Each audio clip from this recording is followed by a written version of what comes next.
I use the provocative title, How to Get Rich, because it grabs people's attention. But we're really talking about wealthy. Wealthy is assets, right? And the goal here is to get out of 9 to 5. 9 to 5 is just modern slavery. Now, obviously, it's not the real horrific slavery that, people's ancestors experienced, but it is a modern, trimmed down form of slavery. It's wage slavery, right? You basically you don't choose when you wake up. You have to go to your drudgery job. You have to punch in the clock, punch in the hours, as if we're living in factory times, as if input has anything to do with output. Well, we live in the age of infinite leverage. With your mind, you can move mountains if you knew the right things to do. Elon Musk doesn't have more hours in the week than anybody else. He just spends it better. Or he has the knowledge to apply it better. Omniscience at some level implies omnipotence. If you were God, and if you had infinite knowledge, you wouldn't actually need to do anything. But if you wanted to do something, you would literally just flick one particle of sand, and you just knew that the wave was going to hit all the other particles, that whatever you wanted to have happen would happen, because you just knew how everything connected to everything. So knowledge is literally power. So the way to earn in the modern world is through knowledge and leverage. It's not through work. And so you want to be a knowledge athlete if you want to earn, not a physical athlete. Physical athletes, we put them in showrooms like the Olympics so they can show off, or we do it for fun and for health, but it's not the way that you actually create and gain wealth. So to create wealth requires a couple of principles.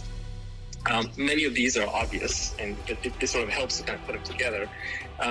The place where I kind of create a framework around it, I say there are 3 things that you really need to do. The first is you need to have some specific knowledge. The second is you need to take on accountability. And the third is you need to have leverage. Those are the 3 key components. Specific knowledge is knowing how to do something that other people don't know how to do. And you can't be trained to do it. So then it begs the question, how do you learn it? What is specific knowledge?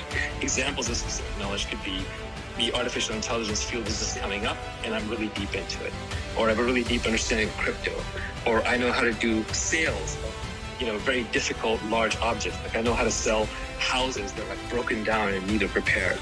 Specific knowledge could be, I am the most entertaining gamer on the planet. I can play games on Twitch in such a way that people just love talking to me. It could even just be, I'm a great clubhouse speaker, but on a certain kind of topic that other people just don't understand. So how do you gain specific knowledge? It's almost a catch-22. Specific knowledge is built up by you through your passions. So when they say follow your passion, that's kind of what they mean. It doesn't always lead to money, but it can, because if you're obsessive about something and you're learning it for your own genuine intellectual curiosity, not to get a degree, not to make money, not to impress your friends, you're going to end up being better at it than anybody else. So I really believe that you should only read and engage in activities that you genuinely enjoy. And you should cultivate your intellectual obsessions without any goal, but you may be surprised when you look back and connect the dots later that one of them developed into a goal. And one of the hallmarks of specific knowledge is that it will feel like play to you, but it will look like work to others. So that is anything that fits that model, you should develop. So that is specific knowledge. Second, I would say you develop accountability. Accountability means taking on risks, branding with your own name. Eponymous companies like the Oprah company, or whatever you may think of him. Like before he became president, Trump was all about this. He would stamp his name on everything. Kanye West, right? Jay-Z, Elon Musk. These people use their names everywhere they go. But that means that accountability comes with downsides. That means that when you do something stupid or horrible, you're tagged forever. If you screw up, you screw up in public. So use your name, use accountability. And I know we live in an age of teamwork, and obviously a lot of great work is done by teams, but even within a company like a startup, founders and managers are always looking for people who will take on accountability. So accountability is a big piece of it. You're never going to get paid what you're worth if you don't take on accountability. And then finally, leverage. Leverage is the most important because leverage is increasing without bound in our society. And there's basically 3 forms of leverage. There's labor, which is people working for you. That's been around forever. And your parents know it, which is why, when you used to tell them, I've got a job, they ask, well, how many people are working for you? Or how big is the company? It sounds impressive. In reality, labor is the shittiest form of leverage. It takes too much effort to manage people. You're basically playing psychiatrist or babysitting. There's a lot of politics and emotions involved. And it's just very hard to do. That said, if you want to build the biggest fortunes or the most wealth, it has to be in your repertoire. there's a lot of misconceptions that go on in labor leverage. One example is people say, well, there's no such thing as a 10x engineer. Of course there is. There's 100x engineers. There's 1000x engineers. In intellectual disciplines, there's massive variance. It's Pareto distributed, not normal distributed, for those of you who know the distribution curves. But another one is hire people who are smarter than you. That's another piece of nonsense. Why are people who are smarter than you going to work for you? Nobody has a good answer to that one. So there is an answer, it's not a great one, which is you hire them when they're really young and you exploit them for a year or two before they figure out they're smarter than you and move on. So you can do some short-term opportunities, or you can invest in people who are smarter than you. But you also have to be really good at what you do, otherwise good people aren't going to work for you. Anyway, that's labor. Then next is capital. You can use capital. You make a trade. Let's say you make a good trade on the stock market, whether it's a trade you make with $100 or $1 million makes a huge difference. Even though it took the same brain power to come up with a trade, now you're magnified in the latter case by a factor of 10,000.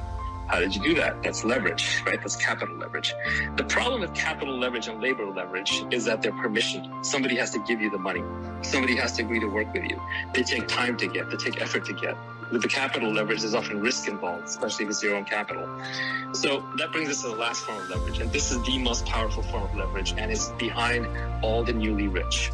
And that is product leverage. Product leverage comes from building a product. And if the product has no marginal cost of replication, in other words, you can stamp out more copies without having to incur costs, that is the best form of leverage.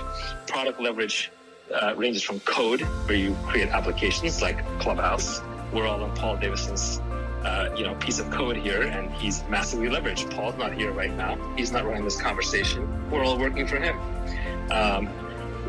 It also comes from media, like creating content, like Joe Rogan creates a podcast and gets stamped out. It can come from a book. It can come from even products like, someone sells you a pill, it could be a happy pill, a sugar pill, whatever. A pill is 98% intellectual property. The actual physical cost of what went in there is very low.